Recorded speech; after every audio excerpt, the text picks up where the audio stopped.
Loss हम explain कर पाए थे, बट हम एक्सप्लेन नहीं कर पाए कि क्यों कुछ चीजों पे चार्ज आ जाता है जब हम स्केल को अपने हाथ से रब करते हैं पेपर्स पे। क्यों? क्योंकि डेल्टन की एजम्पशन गलत। एक्चुअल में एटम इंडिविजिबल नहीं होता, एक्चुअल में एटम सबसे छोटा पार्टिकल नहीं होता। एटम के अंदर और भी सब एटॉमिक पार्टिकल्स होते हैं। क्या होते हैं? सब एटॉमिक पार्टिकल्स। तो यहां तक हमने पढ़ा था बेटा स्ट्रक्चर ऑफ एटम में, that anything that has mass and occupies space is called matter. Dalton ने थ्योरी प्रपोज कर दी, हम बोलते हैं Dalton atomic theory. According to Dalton every matter is made up of small indivisible particles. Particles can not be, and those particles were called atom. He explained various laws of chemical combination, but उसके law की drawback limitation या भी कह सकते हो कमी ये थी कि he could not explain the charge obtained on matter. So we found that atom is not the smallest unit, it contains subatomic particles. What are the three subatomic particles? Electron, protons and neutrons. याद है सबको हमने ये सारी बात करी थी बच्चे?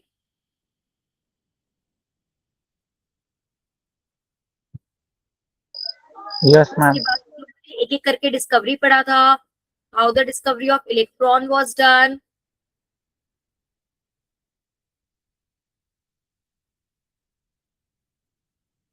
जिसमें हम लोगों ने इन सारी बातों की जगह हमारा जो मेन था वो ये था कि हम लोगों ने फाइंड कर लिया था कि what is the charge, electron पे कितना चार्ज होता है और कितना मास होता है। किसने डिस्कवरी करी थी? सिमिलरली प्रोटोन में कितना चार्ज है, कितना मास है, प्रोटोन की डिस्कवरी किसने करी है, एंड देन प्रोटॉन्स की डिस्कवरी किसने करी है। ये हम लोगों ने कर लिया था, याद है?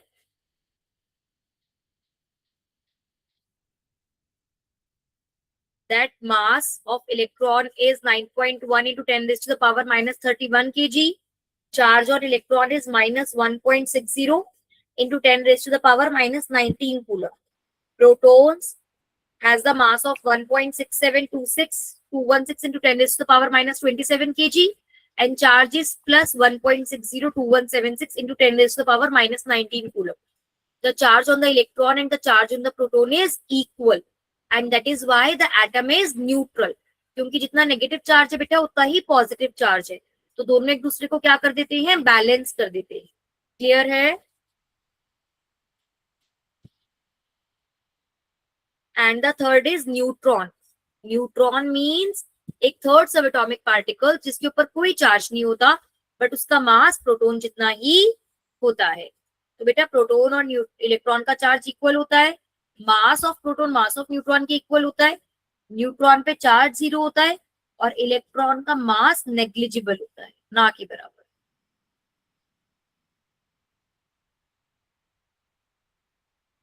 बेटा उसके बाद हमने बात करी थी कि अब जब हमें पता चल गया कि एटम के अंदर अलग अलग तरह की स्पीशीज है, इलेक्ट्रॉन्स है, प्रोटॉन्स है, न्यूट्रॉन्स है। न्यूट्रॉन्स की डिस्कवरी तो बाद में हुई, पहले हुई इलेक्ट्रॉन्स और प्रोटॉन्स। तो उस टाइम पर क्या हुआ ना बच्चे की जो अलग अलग साइंटिस्ट है उन्होंने सोचना स्टार्ट किया कि एटम का स्ट्रक्चर कैसा होगा, एटम दिखता कैसा होगा, how would the atom will be looking like, right? So the first model was given by Thomson's model of atom. He said that atom is like a watermelon. Atom is like a watermelon in which these seeds like are electrons, and this red juicy part is positive charge. And he explained that this is how the atom is overall neutral. So atom consists of a positively charged sphere with a uniform distribution of electrons. That this is the positively charged sphere जिसके ऊपर ये positive, देखो sphere पे positive है ना, कि red वाला part पूरा पॉजिटिव है, एंड कहीं कहीं पर नेगेटिव नेगेटिव चार्ज है। बेटा थॉमसन का ही फिर एक स्टूडेंट थे रदरफोर्ड, रिमेंबर? उन्होंने क्या करा? उन्होंने एक एक्सपेरिमेंट करा। उन्होंने एक्सपेरिमेंट में क्या करा कि टुक अ गोल्ड फॉइल, और उस गोल्ड फॉइल से उन्होंने वो पार्टिकल्स को, एक अल्फा पार्टिकल्स को यानी कि पॉजिटिवली चार्ज पार्टिकल्स को पास कराया। अब उन्होंने तो क्या एक्सपेक्ट किया था बच्चे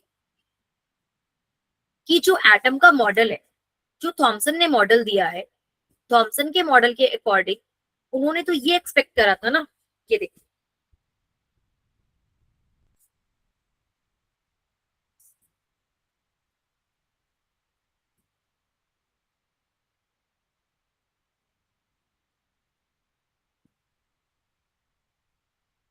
अच्छा, this was the Thomson's model. देखो एक बार,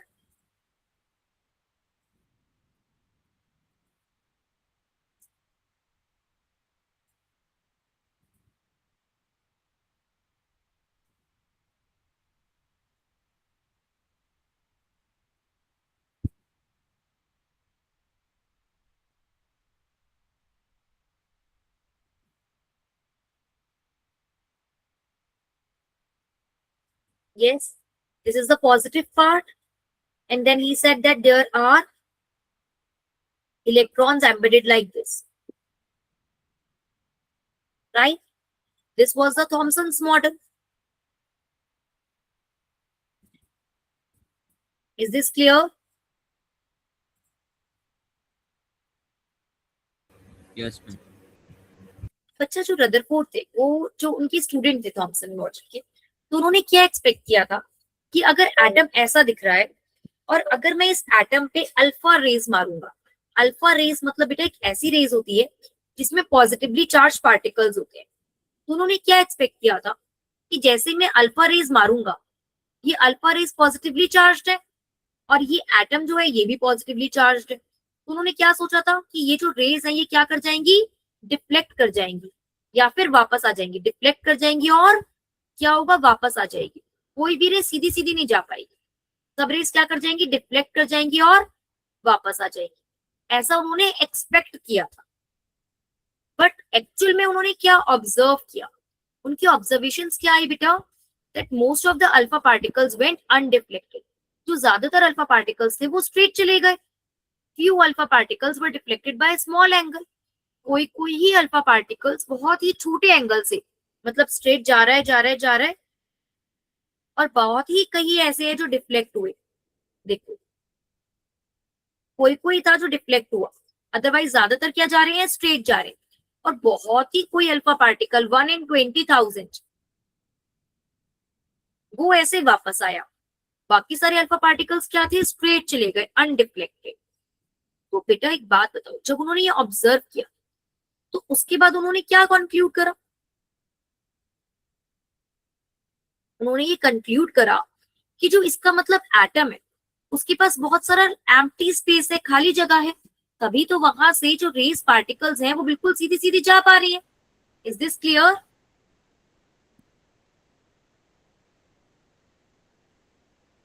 atoms have a positive charge entity, atoms के पास पॉजिटिव चार्ज तो है, लेकिन वो जो पॉजिटिव चार्ज है कहीं सेंटर में, क्या बेटा बोलो ऋतु,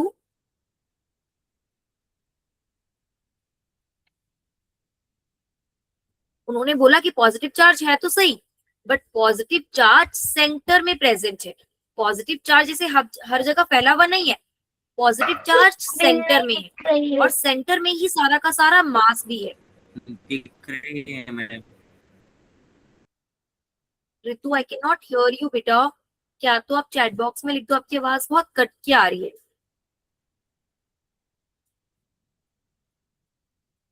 एक बार दोबारा बोलो, what are you trying to से?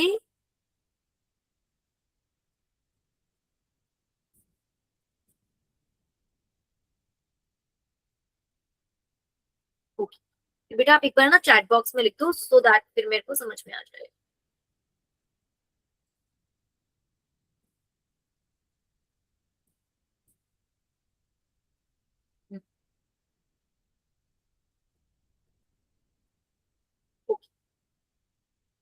और ये जो डेंस मास है ये बहुत बहुत छोटा है, is very small and is known as nucleus. तो बेटा जो रदरफोर्ड ने अपना एटम का मॉडल दिया, देखो यहां तक हम पढ़ चुके थे लास्ट क्लास में, अब हम इससे आगे चलते हैं। उन्होंने क्या बोला बेटा कि अगर एटम का size 10 raise to the power, screen नहीं दिख रही है बेटा, बाकियों को दिख रही है स्क्रीन? Yes ma'am. अच्छा तो फिर ऋतु आप एक बार बेटा दोबारा ना एग्जिट करके ज्वाइन करो तो आपको शायद दिखेगी। उन्होंने क्या बताया बेटा, रदरफोर्ड ने बोला कि अगर न्यूक्लियस जो है, अगर एटम इतना बड़ा है तो न्यूक्लियस बहुत बहुत छोटा है, एटम के साइज में न्यूक्लियस का साइज जो होता है वो बहुत छोटा होता है। तो बेटा ये उन्होंने अपना एक मॉडल दिया, nuclear model of an atom. यहां से रदरफोर्ड ने अपना क्या मॉडल दिया, रदरफोर्ड ने बोला कि पॉजिटिवली चार्ज्ड मास है जो कि सेंटर में लोकेटेड है, उसे इन्होंने क्या बोला, न्यूक्लियस, उसे इन्होंने क्या बोला, न्यूक्लियस। रदरफोर्ड ने किसकी डिस्कवरी करी, न्यूक्लियस की डिस्कवरी करी कि every atom has a nucleus, और बेटा इस मॉडल को हमने बोला nuclear model of atom. Nuclear model of atom means atom with a nucleus. उन्होंने बोला कि जो इलेक्ट्रॉन्स है वो कहाँ होते हैं, वो एक सर्कुलर पाथ में घूमते रहते हैं, जिसे हमने क्या बोला, ऑर्बिट। क्या आपको दिख रहा है, ये इलेक्ट्रॉन ये इस तरीके से मूव करते हैं, उन्होंने बोला। और उन्होंने बोला कि ये इलेक्ट्रॉन एक साथ कैसे रहते हैं, by electrostatic force of attraction. Electrostatic force of attraction मतलब उन्होंने बोला न्यूक्लियस में पॉजिटिव चार्ज है, इलेक्ट्रॉन्स में नेगेटिव चार्ज है, तो ये नेगेटिव चार्ज पॉजिटिव चार्ज एक दूसरे को अट्रैक्ट करता है, इस वजह से ये इस तरीके का मॉडल है। रदरफोर्ड का मॉडल समझ में आया, रदरफोर्ड ने क्या मॉडल दिया,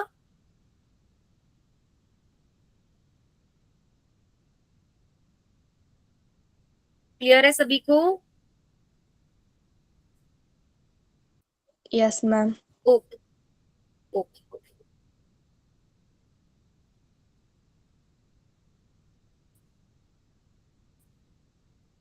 बट बेटा रदरफोर्ड के मॉडल में लिमिटेशंस, लिमिटेशंस मैंने आपको क्या बताया था, कमियां। तो हेडिंग डाल लेंगे limitations of Rutherford model, heading डालेंगे लिमिटेशंस ऑफ रदरफोर्ड मॉडल। यहां से हमें आज की क्लास स्टार्ट करनी है, यहां तक हम लोगों ने लास्ट क्लास में पढ़ लिया था।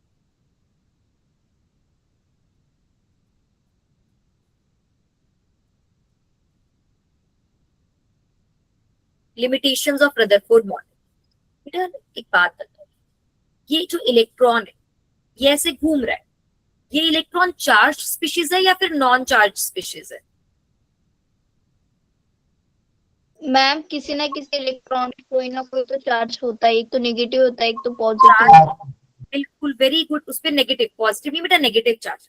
इलेक्ट्रॉन पे नेगेटिव चार्ज होता है, और ये नेगेटिव चार्ज पार्टिकल किस में घूम रहा है, सर्कल में घूम रहा है। हमें पता है बेटा सर्कल में एसिलरेटेड मोशन होता है, एसिलरेटेड क्योंकि हर एक पॉइंट पे डायरेक्शन चेंज हो रही होती है, तो एसिलरेशन हो रहा होता है। आपने फिजिक्स में पढ़ा है acceleration? No ma'am. Yes ma'am. Okay, चलो बेटा आप ऐसे समझो।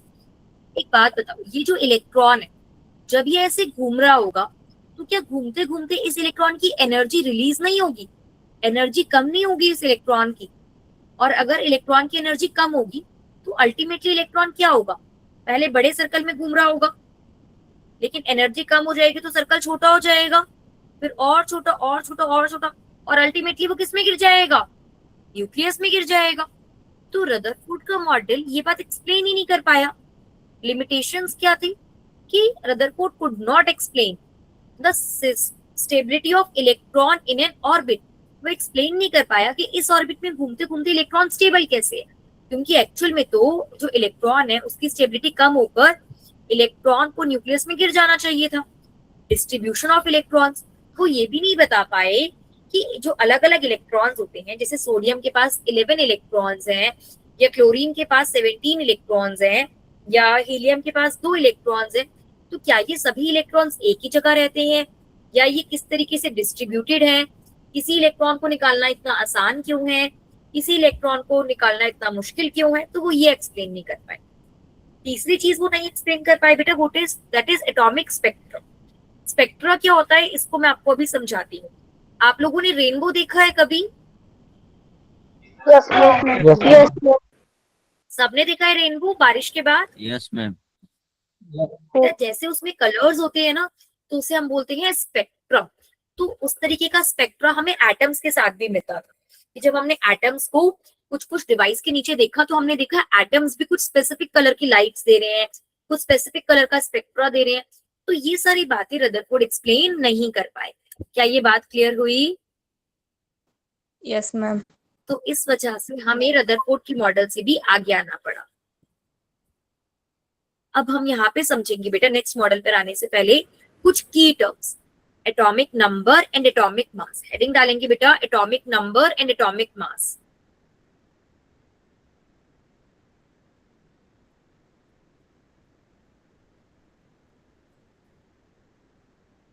देखो बच्चों, एक एटम के पास दो चीजें होती, एक होता है एटॉमिक नंबर, एक होता है atomic mass. What is atomic number बेटा? Atomic number is equals to number of protons in any atom. किसी एटम में कितने प्रोटॉन्स हैं वो उसका एटॉमिक नंबर होता है। और एटॉमिक मास, बच्चे देखो एटम में तीन चीजें हैं, एक प्रोटॉन, एक न्यूट्रॉन और एक इलेक्ट्रॉन।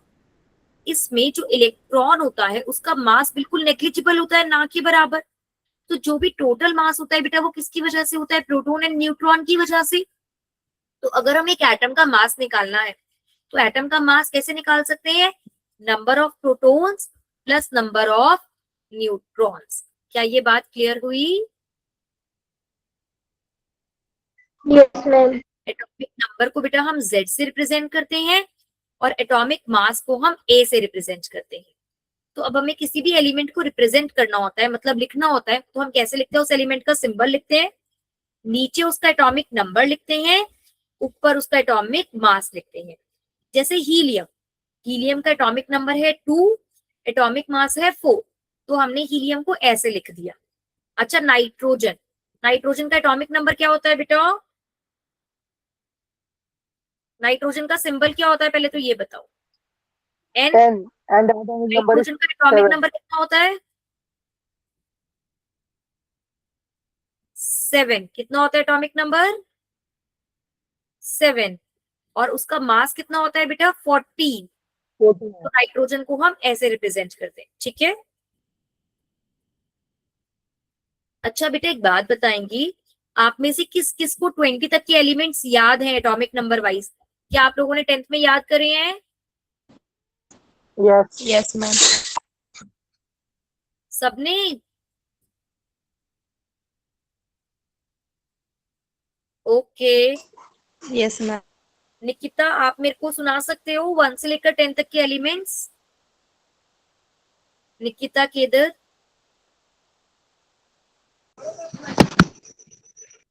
के निशान आप सुनाना चाहते हो? चलो आप सुनाओ पहले, 1 से लेकर 10 तक के आप बताओ। ठीक है ma'am. Hydrogen, helium, lithium, beryllium, boron, carbon, nitrogen, oxygen, fluorine, neon, sodium, magnesium, aluminium, silicon, phosphorus, sulphur, chlorine, iron, potassium, calcium. बस मैम यहाँ तक ही लाने। कोई बात नहीं, बाकी के आगे 21 से 30 जब जरूरत पड़ेगी मैं लर्न करा दूंगी। Very good, very very very good बेटा, आपने बहुत अच्छे से सुना है। सबको याद है बेटा? कोई भी ऐसा बच्चा है जिसे लर्न नहीं है ये?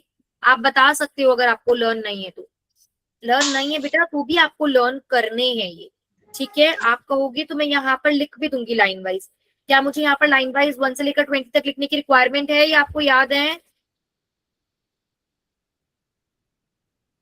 Hydrogen, helium, lithium, Lithium, beryllium, beryllium, boron, boron, carbon, nitrogen, oxygen, fluorine, sodium, magnesium, aluminium, silicon, phosphorus, sulphur, chlorine, argon, potassium, calcium, ठीक है। तो इसका मतलब बेटा जैसे बेरिलियम, ये किस नंबर पर आ रहा है? 1 2 3 4। 5, तो ये 4 पर क्यों है? क्योंकि बेरिलियम के पास 4 प्रोटॉन्स होते हैं। कितने प्रोटॉन्स होते हैं बेटा? 4 प्रोटॉन्स। 4. 4. बात क्लियर हुई? Yes. और बेटा इसके पास इलेक्ट्रॉन्स भी कितने होंगे? 4। जितने 4। हमारे पास प्रोटॉन्स होते हैं उतने ही हमारे पास इलेक्ट्रॉन्स भी होते हैं। तो this is atomic number and atomic mass. अब बेटा जो न्यूट्रल एटम होता है, न्यूट्रल एटम मतलब जिसके पास चार्ज नहीं है। तो चार्ज नहीं है, क्यों नहीं है? क्योंकि पॉजिटिव चार्ज तो प्रोटॉन्स के पास है और नेगेटिव चार्ज इलेक्ट्रॉन्स के पास है। तो अगर न्यूट्रल एटम है मतलब उस पर कोई भी चार्ज नहीं है, तो कोई भी चार्ज कब नहीं होगा? जब प्रोटॉन्स और इलेक्ट्रॉन्स क्या होंगे? इक्वल होंगे। प्रोटॉन्स और इलेक्ट्रॉन्स क्या होंगे?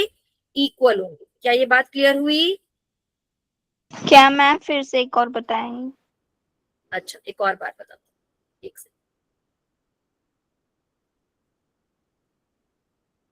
एक सेकेंड बेटा रुकना।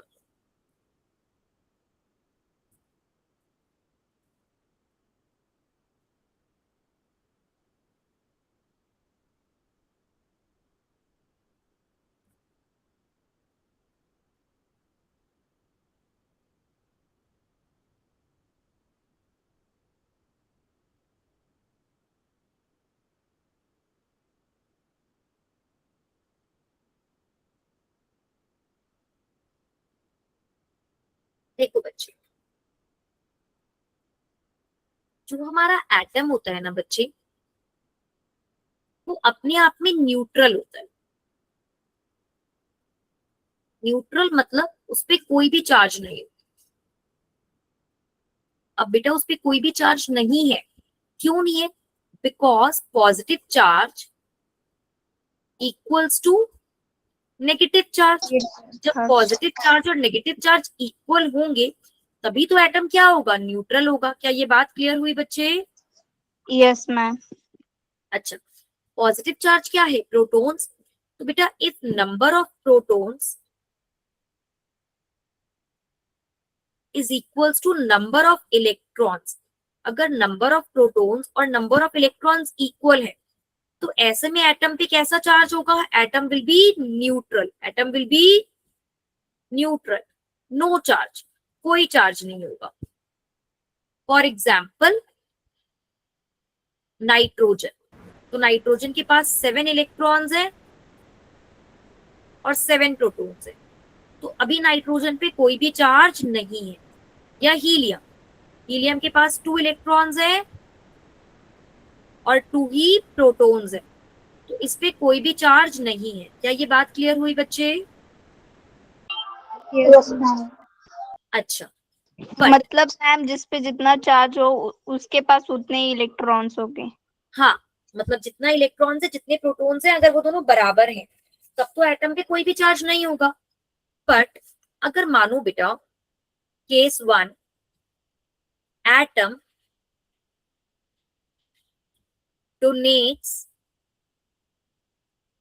इलेक्ट्रॉन, अगर बेटा एटम इलेक्ट्रॉन डोनेट कर दे तो उसके पास क्या चीज ज्यादा हो जाएगी? नंबर ऑफ प्रोटॉन या नंबर ऑफ इलेक्ट्रॉन, क्या ज्यादा हो जाएंगे? Number of proton. Number of proton ज्यादा हो जाएंगी, क्योंकि उसने क्या करा? इलेक्ट्रॉन्स दे दिए। इलेक्ट्रॉन्स दे दिए तो प्रोटॉन ज्यादा हो गए। तो बेटा अब एटम पे ओवरऑल चार्ज, टोटल चार्ज क्या आएगा? प्लस या माइनस? ज्यादा क्या है? प्रोटॉन। प्रोटॉन पे क्या चार्ज होता है? पॉजिटिव। पॉजिटिव। इलेक्ट्रॉन पे होता है नेगेटिव। ज्यादा चार्ज कौन सा है? पॉजिटिव। तो ओवरऑल बेटा एटम पे कैसा चार्ज हो जाएगा? पॉजिटिव। Positive. सबको समझ में आया? Overall atom will have a positive charge, और बेटा इसे हम बोलते हैं केटायन। एटम जिसमें पॉजिटिव चार्ज होता है उसे हम क्या बोलते हैं? केटायन। उसे हम क्या बोलते हैं? केटायन। Catain. तो जब भी एक एटम इलेक्ट्रॉन देता है तो उस पे क्या चार्ज आ जाता है बेटा? Positive charge. कैसा चार्ज आता है? पॉजिटिव। Positive. फॉर एग्जाम्पल, अगर आप देखो सोडियम, तो सोडियम के पास बेटा 11 प्रोटॉन्स है, 11 इलेक्ट्रॉन्स है, लेकिन अगर ये अपना एक इलेक्ट्रॉन दे दे तो ये बन जाता है Na+। Na+ के पास बेटा प्रोटॉन तो 11 ही होते हैं, लेकिन इलेक्ट्रॉन कितने होते हैं? 10। इसने अपना एक इलेक्ट्रॉन दे दिया, इसलिए इसके ऊपर क्या आया है? प्लस चार्ज आया है। ये क्लियर हुआ? Yes ma'am. Yes, ma'am. और बेटा एक सेकंड केस भी हो सकता है। सेकंड केस में क्या हो सकता है? Atom accepts an electron.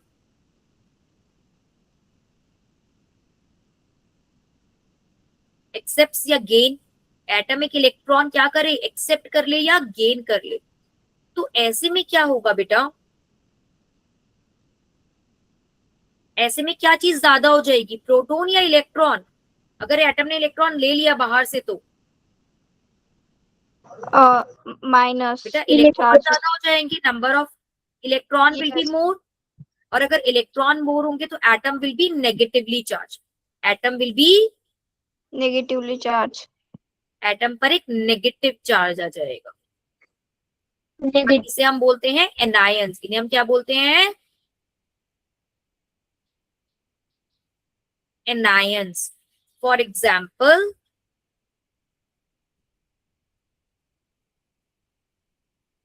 Oxygen. Oxygen के पास बेटा 8 ही इलेक्ट्रॉन्स होते हैं और 8 ही प्रोटॉन्स होते हैं, लेकिन ऑक्सीजन कभी कभी क्या करता है? 2 इलेक्ट्रॉन एक्सेप्ट कर लेता है, और अगर ये 2 इलेक्ट्रॉन एक्सेप्ट कर लेगा बेटा तो अब इसमें बन जाएगा O2-, क्योंकि इसने 2 इलेक्ट्रॉन्स लिए तो इसमें क्या आ जाएगा? O2-। अब इसके पास इलेक्ट्रॉन्स कितने हो गए? 10। और प्रोटॉन्स कितने होगा इसके पास? 8। प्रोटॉन का नंबर सेम रहा। क्या ये बात क्लियर है? Yes ma'am. ओके बेटा, आप लोग लिख लो, फिर मैं नेक्स्ट स्लाइड पे जाती हूँ। अगर मैम इलेक्ट्रॉन अपना मतलब प्रोटॉन दे दी तो उस पे कितना चार्ज होगा? क्या बेटा? Yes, ma'am. जैसे कि आपने कहा कि इलेक्ट्रॉन अपना चार्ज देता है, नहीं तो बेटा प्रोटॉन एटम अपना। इलेक्ट्रॉन देता है, चार्ज नहीं देता। एटम इलेक्ट्रॉन देता है। आप ये Yes. पूछो कि अगर एटम प्रोटॉन देगा तो क्या होगा? यस मैम, वही अच्छा, पूछना था। Very very very good question. बेटा ये देखो, एक जो एटम का स्ट्रक्चर होता है वो ऐसा होता है। एक एटम में ये न्यूक्लियस है। जो प्रोटॉन और न्यूट्रॉन होते हैं बेटा, वो न्यूक्लियस के अंदर होते हैं, और जो इलेक्ट्रॉन्स होते हैं वो बाहर की तरफ होते हैं। क्या आपको ये बात पता है? यस। अब होता क्या है बेटा, क्योंकि इलेक्ट्रॉन्स बाहर की तरफ होते हैं ना, इसीलिए इलेक्ट्रॉन्स का एक्सचेंज, इलेक्ट्रॉन्स का बाहर जाना या अंदर आना आसान होता है। इसीलिए हमेशा जो गेन या जो लॉस होता है वो एटम इलेक्ट्रॉन का कर सकता है। एटम सिर्फ और सिर्फ इलेक्ट्रॉन ही ले दे सकता है। इलेक्ट्रॉन के अंदर प्रोटॉन या जो न्यूट्रॉन होते हैं ना, न्यूक्लियस, न्यूक्लियस कभी भी रिएक्शन में पार्टिसिपेट नहीं करता, क्योंकि ये बहुत ज्यादा स्टेबल होता है। इससे रिएक्शन कराने के लिए बहुत ज्यादा एनर्जी की जरूरत पड़ती है। और आपको पता है जब न्यूक्लियस पार्टिसिपेट करता है तब क्या होता है? न्यूक्लियर बॉम्ब सुना है? यस। सुना है न्यूक्लियर बॉम्ब, परमाणु बम? तो देखो वो जो न्यूक्लियर बॉम्ब बनते हैं ना बेटा, वो उसी तरीके से बनते हैं जिसमें न्यूक्लियस रिएक्ट करता है। तो सोचो न्यूक्लियस रिएक्ट करने से कितनी एनर्जी रिलीज होती है कि एक पूरे की पूरा कितना डिस्ट्रक्शन हो जाता है न्यूक्लियर बॉम्ब से, होता है ना? यस। न्यूक्लियर बॉम्ब में बेटा न्यूक्लियर रिएक्शंस होते हैं। Nuclear reactions means reactions in which nucleus is involved. तो ये बहुत हाई एनर्जी वाले रिएक्शंस होते हैं। लेकिन जो हमारे डे टू डे रिएक्शंस होते हैं बेटा, उनमें न्यूक्लियस पार्टिसिपेट नहीं करता, उसमें सिर्फ इलेक्ट्रॉन्स पार्टिसिपेट करते हैं। क्लियर हुआ यस मैम। Yes, ma'am. सबको? Okay, very good. Yes, ma'am. Okay, चले बेटा आगे। Yes ma'am. ओके,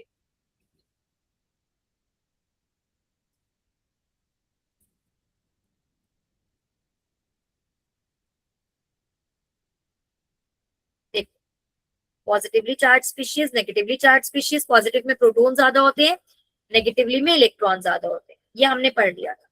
अब बेटा हमें 3 चीजें समझनी है, आइसोटॉप्स, आइसोटोन्स, आइसोबार्स। क्या ये बात क्लियर है? Isotones, isotopes, isobars. अच्छा, ओके, एक बात बताओ, मासी जानते हो मासी कौन होती है? यस। अच्छा, कोई बताएगा मासी कौन होती है? जो मम्मा की बहन होती है उसको मासी कहते हैं। जो मम्मा की बहन होती है उसे मासी कहते हैं। सबको पता है ये बात? Yes, ma'am. Yes ma'am. Yes ma'am. मतलब कि अगर देखा जाए तो मामा में, मौसी में, मम्मी में एक बात कॉमन होती है। क्या? उनके मम्मी पापा सेम होते हैं। होता है ना ऐसा? यस। मतलब हमारे Yes, नाना ma'am. नानी के सभी बच्चे जो है वो मामा मौसी वो हो गए, ये उन Yes, सबके ma'am. पेरेंट्स है। अच्छा, बुआ चाचा उनके भी पेरेंट्स सेम होते हैं, है ना? उसमें हमारे दादू के बच्चे होते हैं, उधर की तरफ वो हमारी नानी के बच्चे होते हैं। होता है ऐसा? Yes ma'am. यस उसमें कुछ ना कुछ कॉमन होता है। सिमिलरली बेटा आइसोटोप्स, आइसोटोन्स और आइसोबार्स।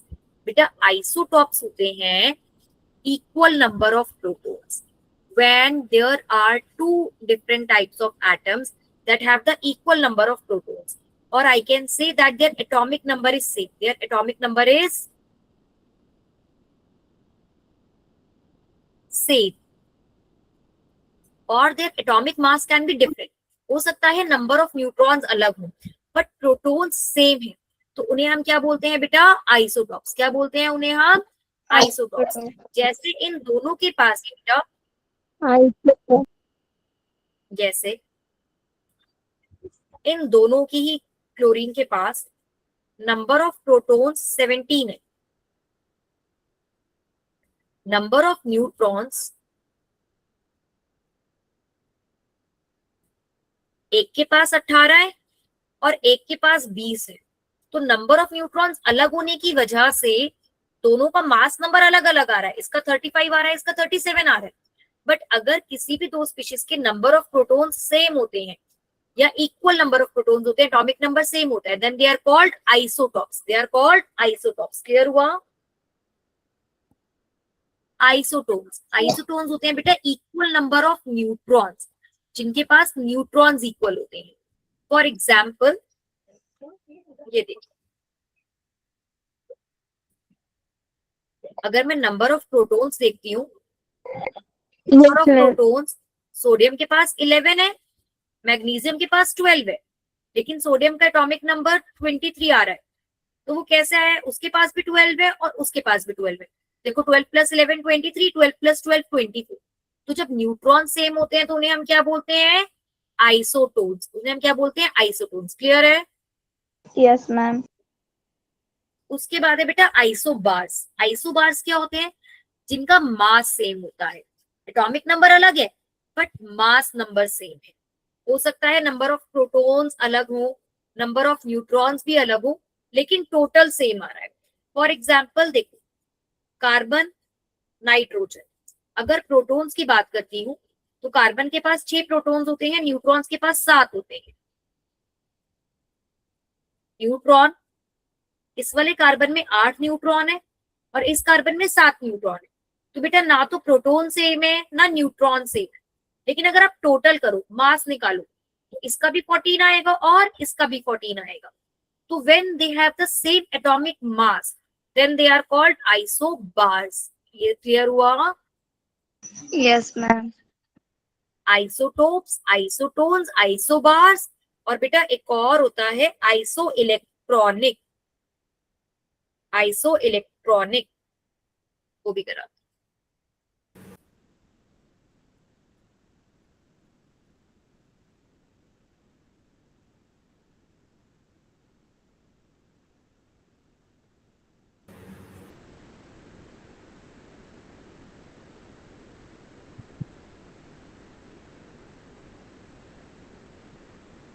ये लिख लिया है सभी ने? Isotopes, isotones, isobars. Next slide पे चलें। One second. Okay okay.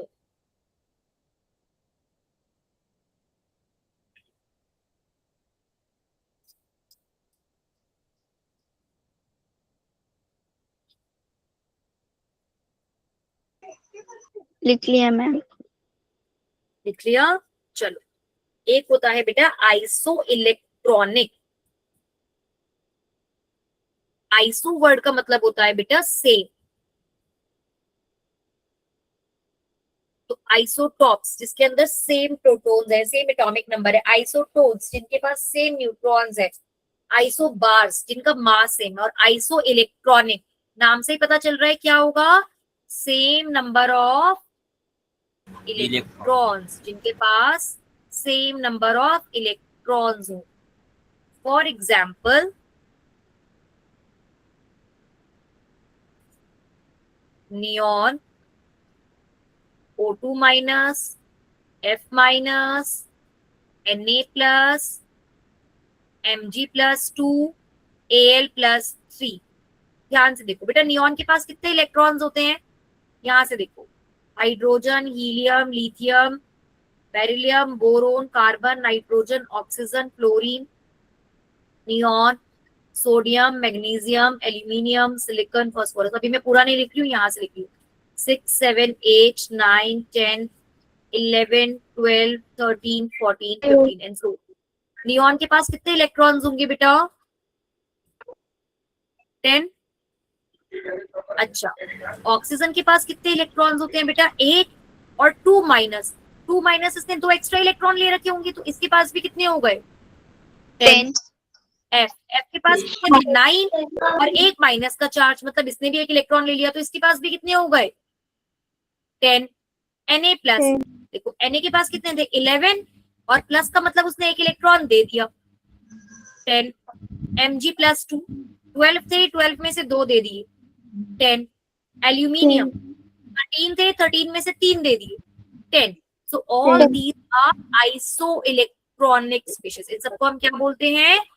Iso electronic. Clear हुआ? Yes, ma'am. Yes, ma'am. चलो लिख लो फटाफट से, जल्दी से लिखेंगे.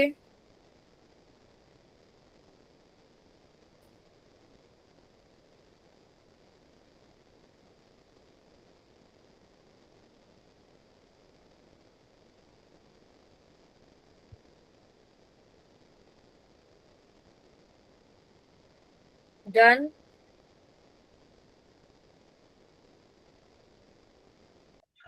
Yes, ma'am. Yes, ma'am.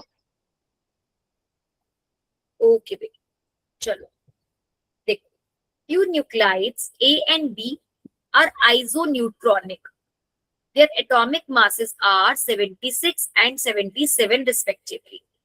If the atomic number of A is 32, find the atomic number of B. पहले एक बार क्वेश्चन लिखेंगे बेटा, फिर मैं समझाती हूँ इसका मतलब.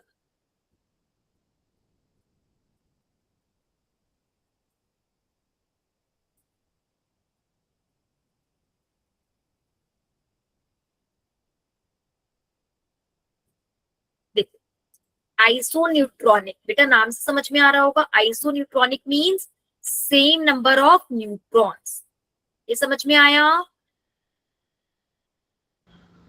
Yes, ma'am. चलो एक बार क्वेश्चन ट्राई करोगे या खुद से, या मैं कराऊं, या एक बार आप ट्राई करोगे? ट्राई करें. मैम आप ही करो. ये देखो, मैम ट्राई करते. अगर ओके चलो बेटा देखो, ए एंड डी आइसोन्यूट्रॉनिक है. दोनों का एटॉमिक मास दे रखा है 76 77. और बेटा देखो, एटॉमिक नंबर ए का 32 दे रखा है, बी का हमें निकालना है. बेटा एटॉमिक नंबर का मतलब होता है नंबर ऑफ प्रोटॉन्स, और एटॉमिक मास ये हम कैसे निकालते हैं? Number of protons plus number of neutrons. क्या ये बात क्लियर हुई? Yes, ma'am. Yes, ma'am.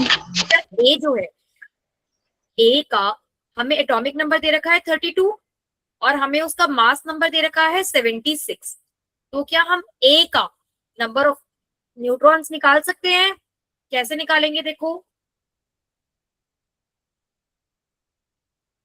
76 is equals to 32 plus number of neutrons.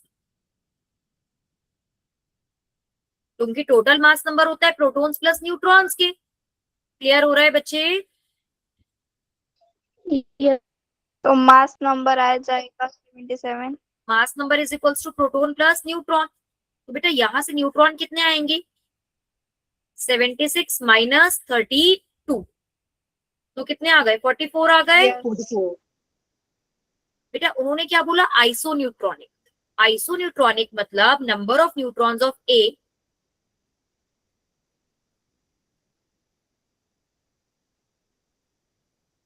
is equals to number of neutrons in B. Ma'am, my answer is 33. Okay, अब देखो, B का mass number of B is equals to number of protons plus number of neutrons. अभी देखो, mass number of B कितना है? 77. Number of protons हमें निकालने हैं क्योंकि atomic number is equals to number of protons, तो ये हमें निकालना है. और नंबर ऑफ न्यूट्रॉन्स हमारे कितने आ गए? 44. तो बेटा Z यानी कि एटॉमिक नंबर कितना आ गया? 77 minus 44 is equals to 33. Clear हुआ सभी को? Yes. Yes, ma'am.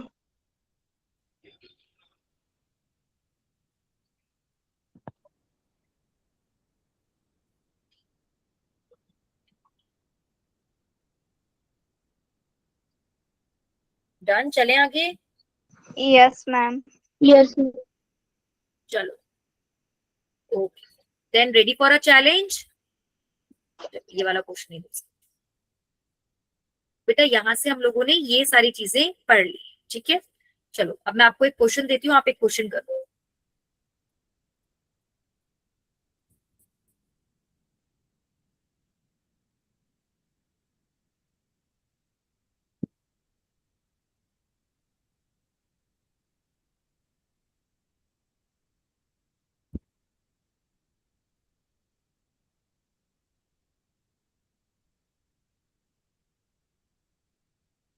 एक सेकंड, एक क्वेश्चन दे रही हूँ, वो क्वेश्चन करेंगे।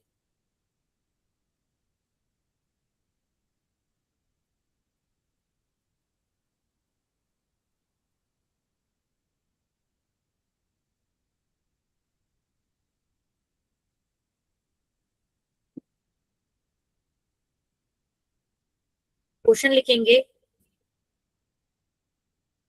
Complete the given table.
दोबारा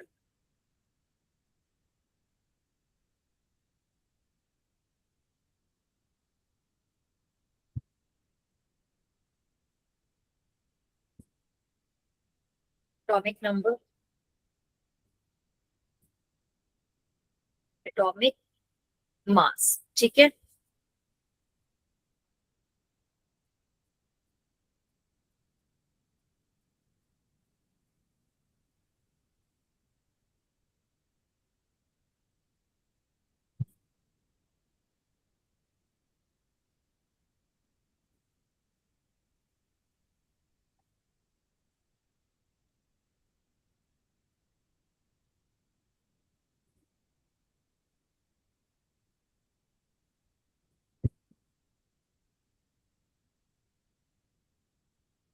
मैम हमको ये टेबल कंप्लीट करना है क्या? हाँ बेटा, आपको ये टेबल कंप्लीट करना है, यही क्वेश्चन है, कंप्लीट द गिवन टेबल। मैं इसमें कुछ कुछ चीजें आपको फिल करके दे रही हूँ और बाकी सारी चीजें आपको फिल करनी है, ठीक है। यही टास्क है कि यहाँ पर कुछ कुछ चीजें मैंने फिल करके दी हैं और बाकी सारी चीजें आपको फिल करनी है।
चलो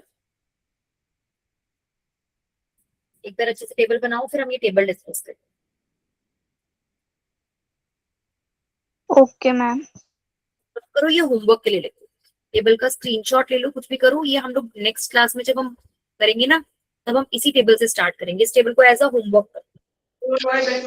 मैम डेट करके बताओ ना एक बार। क्या बेटा? ऊपर ने इलेक्ट्रॉन प्रोटॉन वगैरह लिखा है, वो रीड करके दिखाना एक बार। Electrons, protons, neutrons, atomic number, atomic mass, element name. ठीक है, Okay, दोबारा ma'am. लिख दो साफ साफ।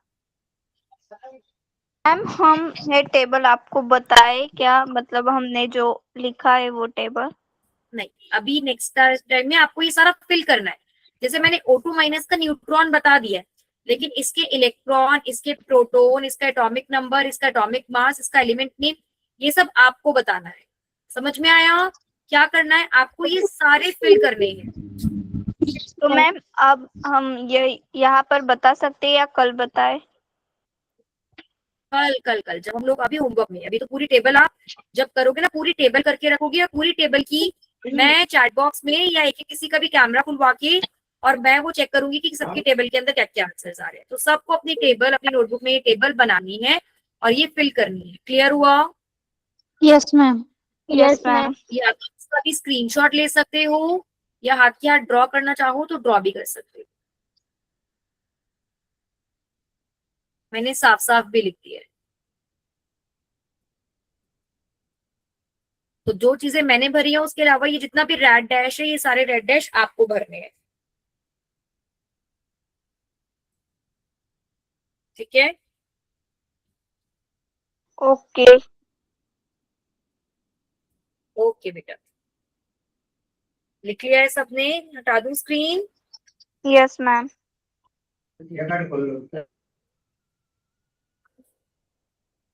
चलिए बच्चे, then this will be all for today. आज की क्लास हम यहीं तक रखते हैं। नेक्स्ट क्लास में सब बच्चे मुझे होमवर्क करके देंगे ये वाला।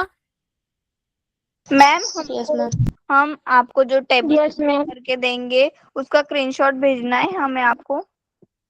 मैं बेटा यहाँ मतलब मैं फोटो क्लास में ही देखूंगी। ठीक है? ओके। ओके बेटा, ठीक है। चलिए, गुड इवनिंग। आपकी नेक्स्ट क्लास भी होगी शायद, या नहीं है? है मैम। अच्छा।